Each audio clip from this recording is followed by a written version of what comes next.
It's on Thursday. I bought some rubber bands.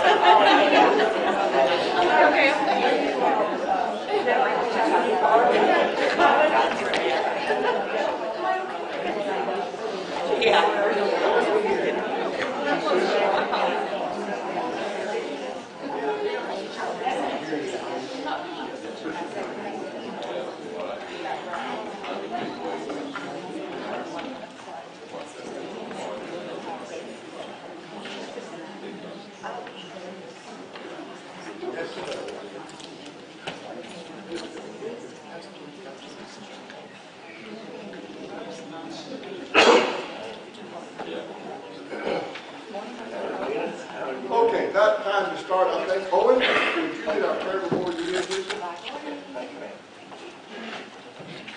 Holy Father, our God in heaven, we thank you for this day and the beauty of the day. We thank you for the warm weather. We thank you, Father, for this place to come together and for all those that are here. Bless us with understanding and wisdom as we study today. May we apply those things to our lives that are taught. We thank you, Father, for the country that we live in and the freedoms that we enjoy, the health and the happiness and the love that we share.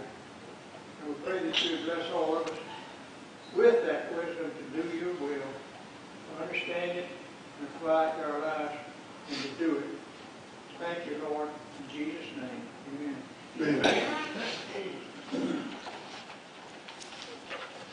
All right, when I was here last month, I know there were a lot of you that were out last month when I was here.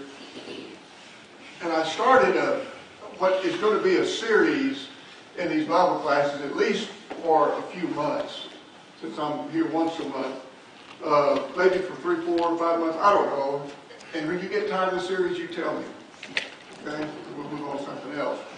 But this, what I want to do is, this is a series I just call Becoming Better Bible Students.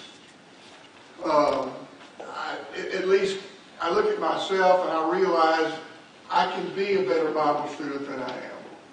And I think all of us would say that about ourselves. We can improve, we can be better. And I've noticed with myself and with other people that it's easy for us to, as we study, as we teach or preach, to inadvertently, I think, misuse passages. We'll take a verse, and we've heard it used this way, and we've used it this way forever and ever. And yet, when you look at it closely, using some Bible study tips, you realize that verse is not saying what I always thought that it said.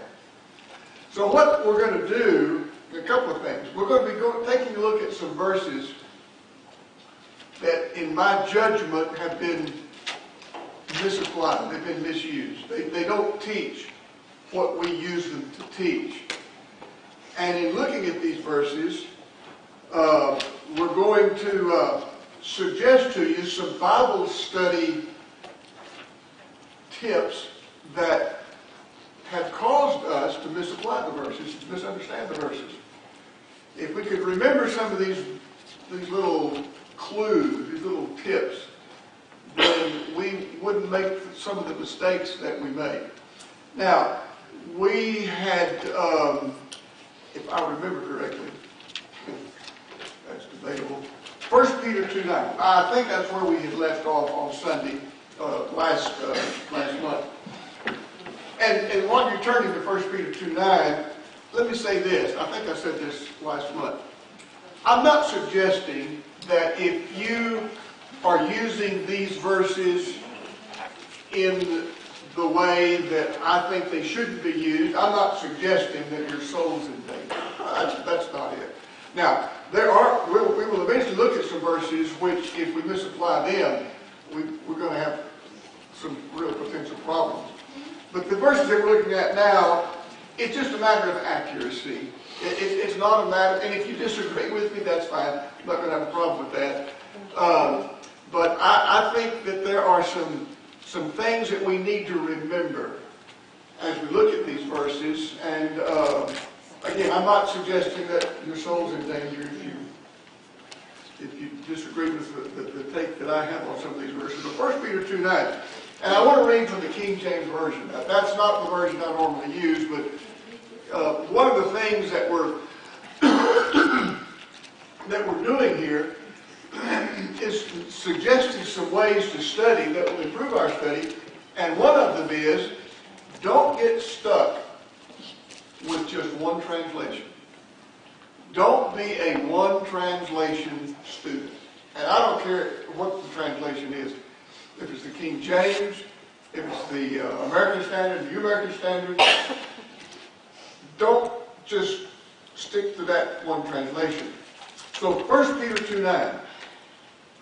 But you are a chosen generation, a royal priesthood, a holy nation, a peculiar people, that ye should show forth the praises of him who hath called you out of darkness into his marvelous light.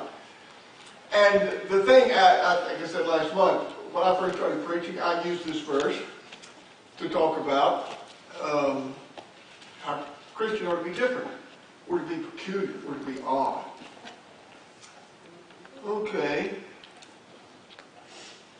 Are Christians supposed to be different from the world? No question about that. It's not the verse. That's not what's being said here. Look at another translation. Look at the NIV. Now, and I know that we were talking about this last month. There are some brethren, I realize, if you say NIV, automatically you are branded as a liberal, as a Calvinist. We don't want you around if you use the NIV. Need to rethink that little thing. We'll talk more about that in a moment. Let's read from the NIV. But you are a chosen people, a royal priesthood, a holy nation, a people belonging to God, that you may declare the praises of him who called you out of darkness into his marvelous light. So NIV says a people belonging to God. We're God's special people. Now, growing out of the fact that we're God's special people, we're to live a life that is different, but inherent in the word peculiar in the King James Version is not the idea of oddity, of peculiarity. That's not the idea. As the NIV expresses it, the idea that Peter is getting across here is that we belong to God. We're a special people. We belong to God. Not really the odd nature of the way that we live. We simply are people belonging to God. And by looking at a different translation, we will avoid some of the pitfalls of reading a verse, and this is especially true of the King James. And again, I'm not suggesting that you don't use the King James. I'm just saying there's some problem with the King James because it is what? 400 years old? It's using language that doesn't mean today what it meant back in the 1600s. And so if you use the King James, that's fine. You can talk to other people, study with other people, teach people the truth out of the King James Version. Absolutely. But always check another translation. Again, whether it's the King James Version you're using or something else. All right. Any questions on 1 Peter 2:9? Just a little thing about the word peculiar. You need to be careful not to draw conclusions based upon what just one translation says. All right, look in Romans 12, verse 10. There's another verse, and again, I'm going to read from the King James. Be kindly affectioned one to another with brotherly love, in honor, preferring one another. We've got a guy at home. He quotes this verse all the time.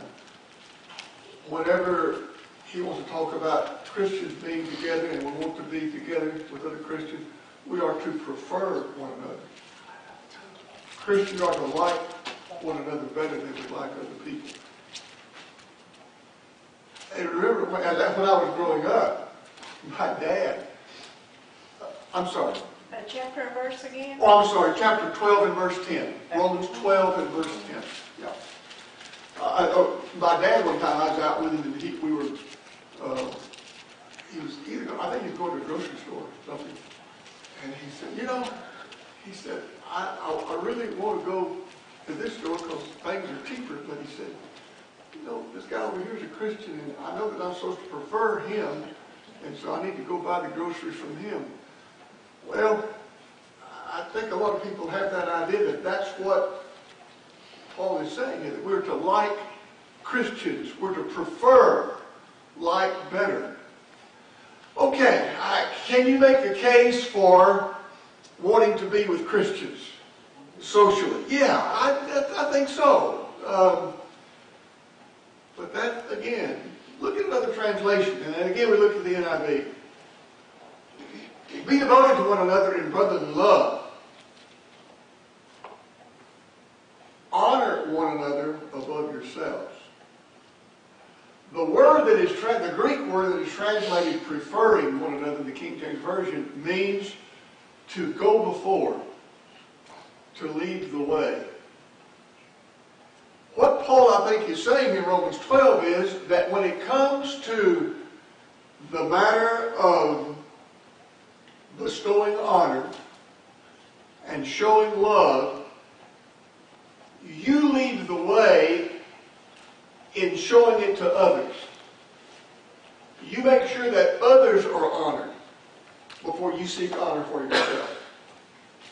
It's not the idea of liking other Christians better, as much as we may want to talk about that. The idea here is unselfishness. Rather than seeking honor, rather than seeking glory, rather than seeking attention drawn to myself, you take the lead in making sure that other people are honored. You take the lead in making sure that others have love bestowed upon them, rather than saying, well, why doesn't somebody honor me? Why doesn't somebody love me? Why doesn't somebody show me how much they love me? No. The Christian is unselfish. The Christian is going to take the lead. They're going to lead the way in making sure that other people receive honor, that other people have love bestowed upon them, rather than sitting back and selfishly wanting people to pay attention to them. That seems to be the idea here in Romans 12. And again, there are things to be said about preferring the company of Christians. That's okay. Let's just make sure that we use the right verse to do it. This is interactive, right? Yes. Okay. Oh yeah, absolutely. I guess the way I'm seeing it a little bit is, it's not so much excluding people as not putting the appearance of endorsing the world or worldly behaviors per se. In other words, well, I'll just use like homosexuality. If you're dealing with someone who's ignorant and don't know it's wrong, well then you have opportunity to teach them. But if you're dealing with someone who's, say, defiant, and says, I don't care what God's word says, so I'm not changing anything about my life. Well, at some point, you don't give the appearance of endorsing that kind of environment. So I'm just saying, it's like, we have to live in the world, but we don't have to be a part of the behaviors of the world. And that's, I guess in my mind, I'm trying to think, where does the line go from loving, caring, and tolerance to endorsement?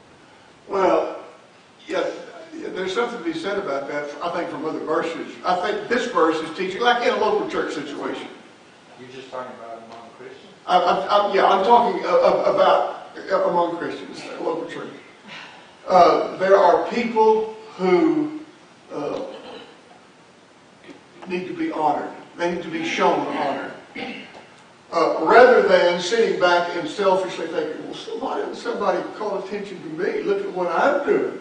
Why doesn't somebody honor me? No. A Christian is going to take the lead in making sure that other people are honored rather than selfishly seeking honor for themselves. That seems to be the idea here, rather than teaching that we're to like one another and we prefer one another's company. As much as we may, think that's a good thing to do, and I do, the idea here is I'm not going to selfishly sit back and get my feelings hurt because somebody didn't call attention to what I'm doing. I'm going to make sure, I'm going to take the first steps in making sure that the people are honored. Yes, ma'am. The RSV says, outdo one another. Outdo one another. That's a good, In what translation? RSV. Revised Standard? Outdo, that's good.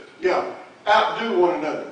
Now, can you imagine a local church where you had that problem, if you want to call it a problem, where everybody was trying to outdo one another in showing other people how much we regard them, rather than a bunch of people sitting back pouting because nobody was paying any attention to them.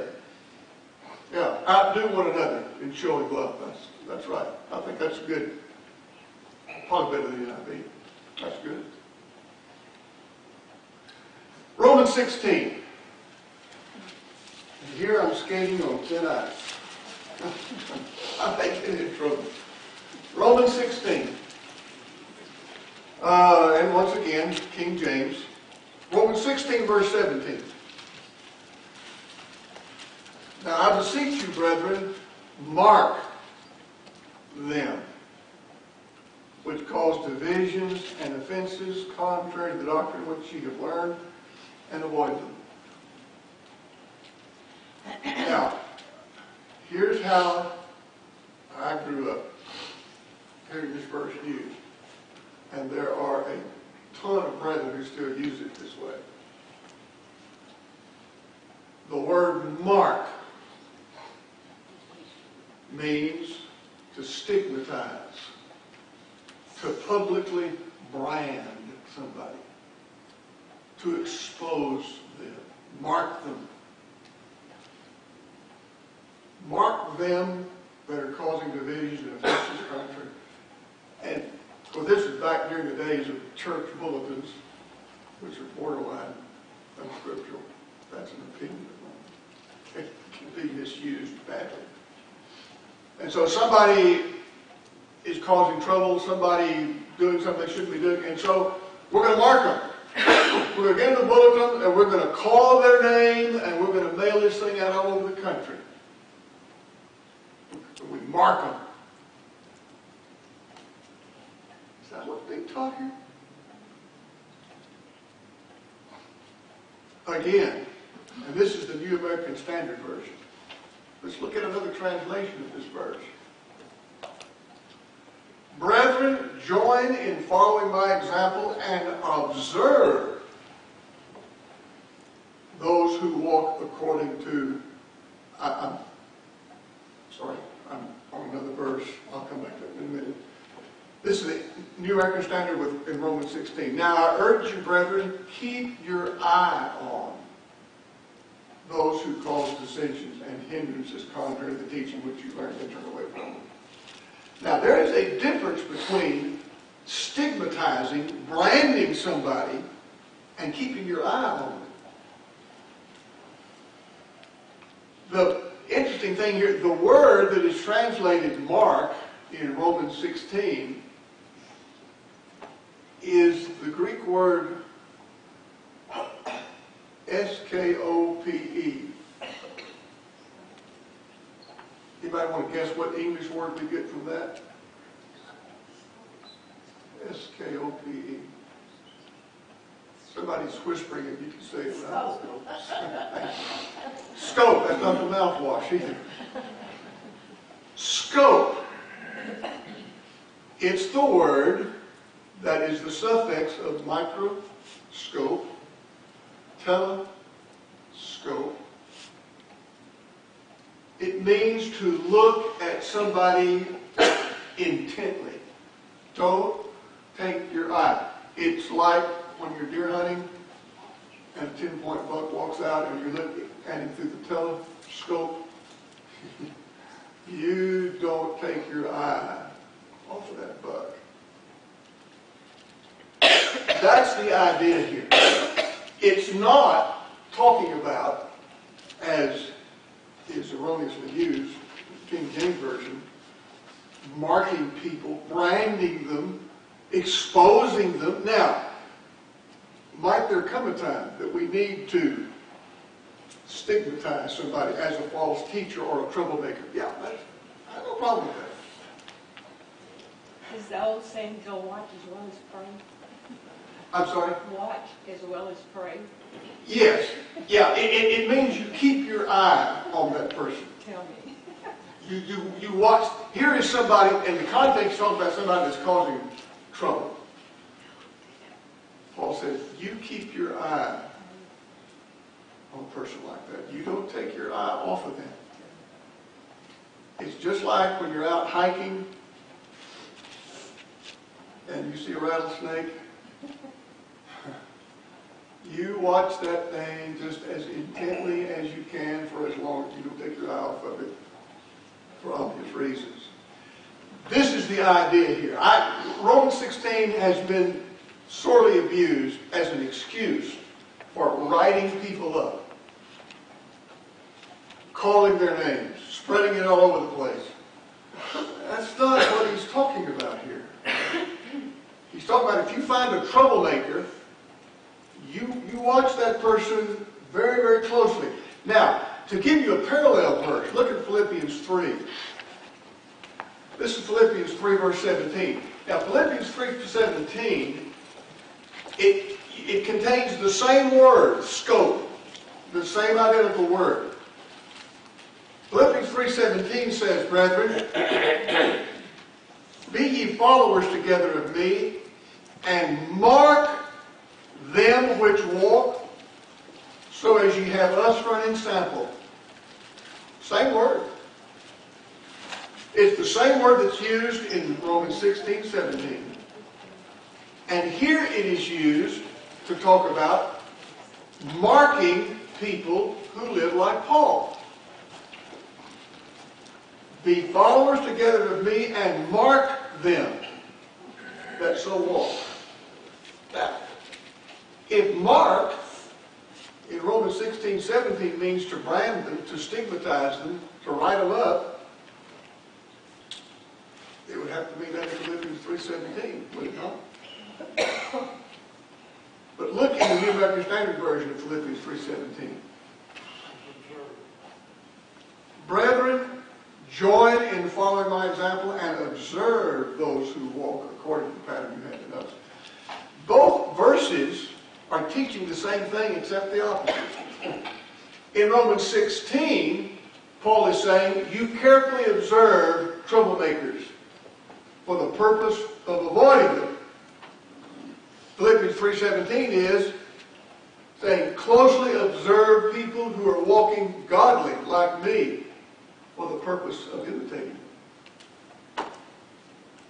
Mark means the same thing in both passages. But I wouldn't use the word mark because of the negative connotation attached to that. That's not the thing that's under consideration here. It's observing people, watching carefully the way that they live. On the one hand, to avoid the way the troublemaker is leading, and on the other hand, to imitate the godly life of the people that we're looking at. Any questions there on if this? I grew up and say people still doing this in Romans 16:17. We've got to mark people. We've got to brand them. We've got to expose them. Any little thing they do that's not right, here we go. Get out the typewriter or the processor now and get with it. That's not the idea. Not the idea of stigmatizing. It's the idea of carefully observing what a person is doing. And all right, 1 Corinthians 2 and verse 6. 1 Corinthians 2:6. Howbeit we speak wisdom among them that are perfect, yet not the wisdom of the world or the princes of this world that come to naught. Back in Corpus, there is a religious group that meets in a big shopping mall. And I was driving by there one day, and they've got this huge banner. I forgot the name of the religious group. They got this huge banner with the name of the religious group on that, and then right below it, they had this: perfect people are not allowed here.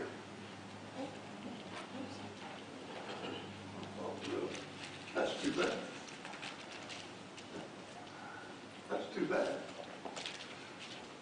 Considering that Jesus said, you should be perfect even as your heavenly Father is perfect. Now here's a good example of a word changing meaning. Look at the same verse in the New American Standard Version. Do not put out the Spirit's fire. Do not treat prophecies with contempt.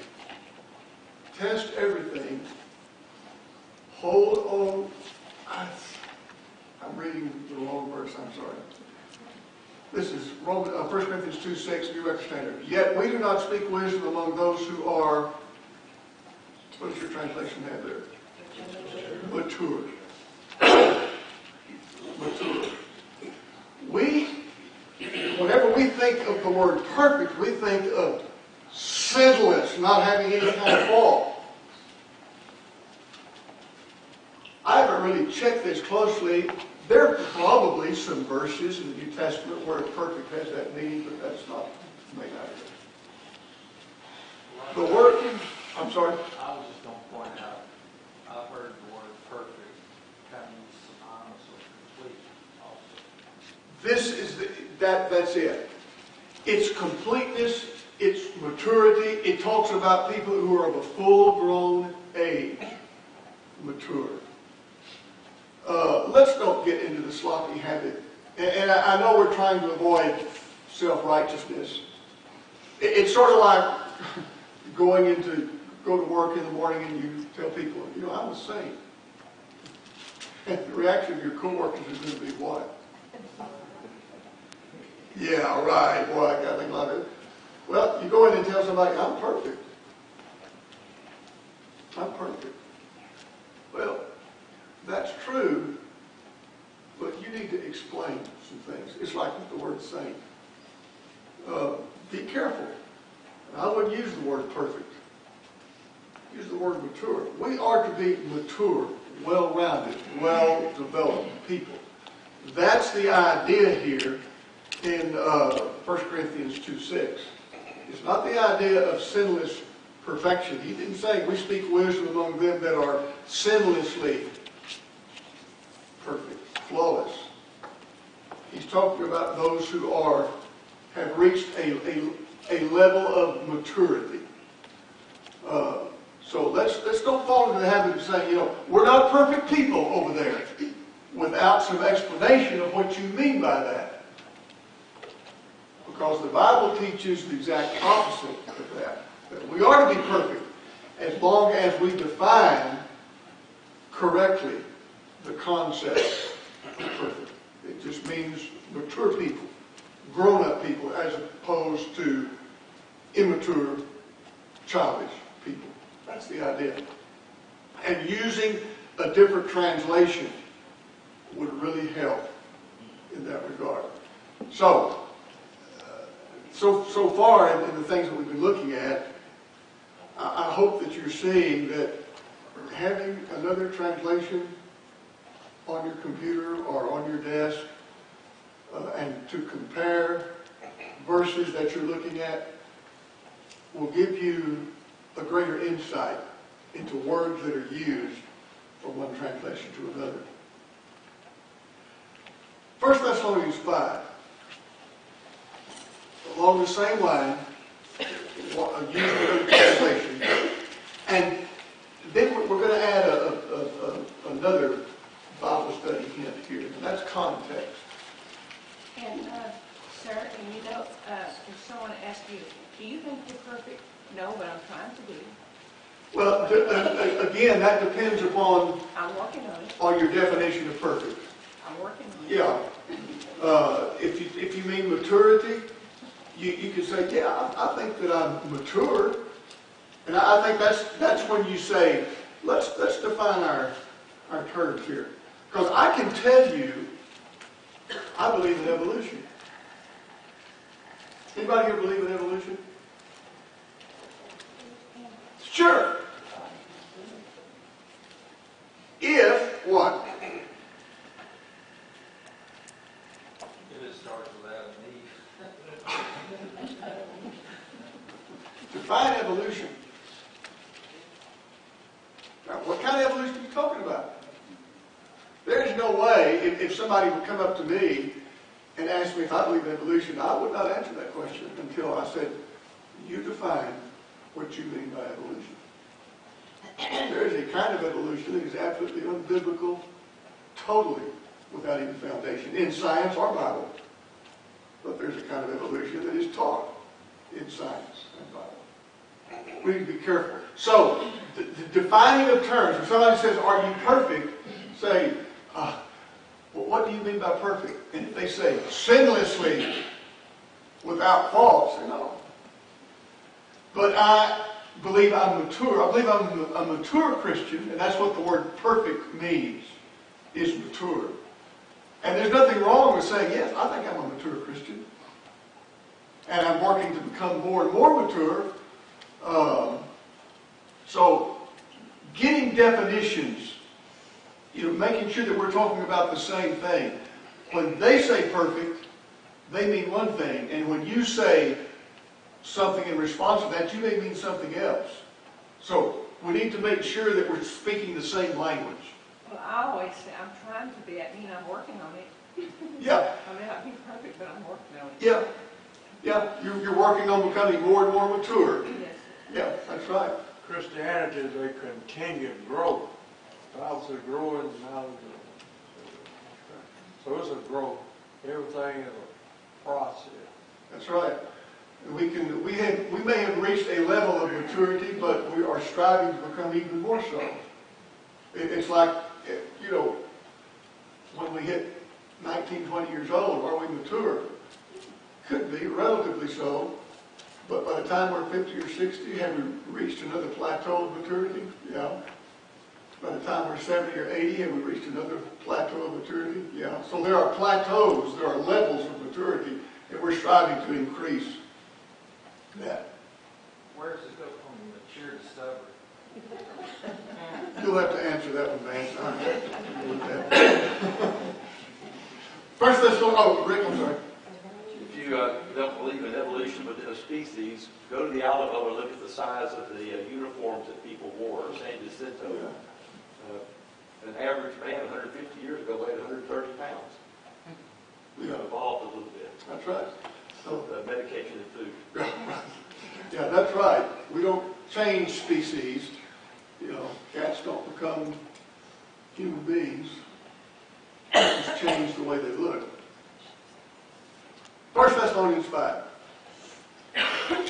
Quench not the spirit. Again, I'm reading initially from the King James Version. Quench not the spirit. Despise not prophesying. Prove all things. Hold fast that which is good. And then verse 22, abstain from all appearance of evil. Okay. I think we've misused verse 22, using the King James Version. If a thing even appears to be wrong, we can't do it.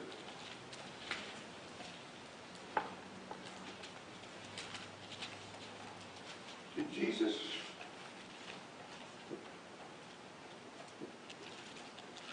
ever do some things that appeared wrong to other people? That's not a trick question. I don't know. Working on the Sabbath. That's one example. That's a good one. Did Jesus have social interaction with sinners? Prostitutes.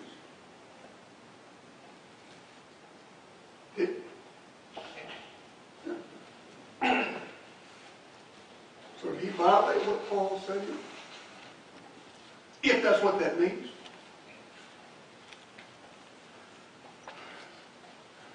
I'm not persuaded at all by context that this is what Paul is saying here. Let's go back to verse 19. Now, I tell you what, let's read again. I want to read again from the NIV. Same set of verses from the NIV. Do not put out the Spirit's fire. Do not treat prophecies with contempt. Test everything. Hold on to the good. Avoid every kind of evil.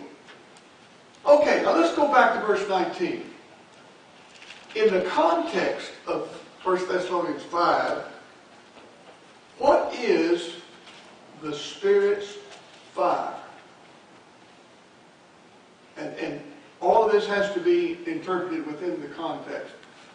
What is the Spirit's fire that we are not to put out?